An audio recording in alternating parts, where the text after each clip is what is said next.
Tired of typos or needing to update text in your Illustrator designs? Let's dive into how to quickly and easily change text in Adobe Illustrator.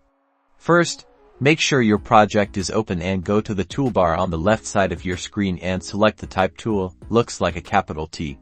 Then carefully click on the text you want to change. You'll see a blinking cursor appear. Ready for editing. It is important to click directly on the words.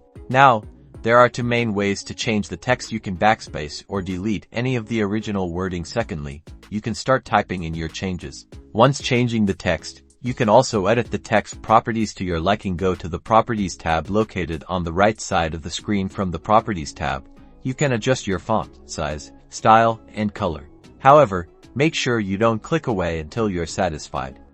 You can also click outside the text box to finalize the change. See how easy that was? You can quickly update your designs with accuracy and ease. Now you can apply those steps to all text editing needs, giving you control over your creative process.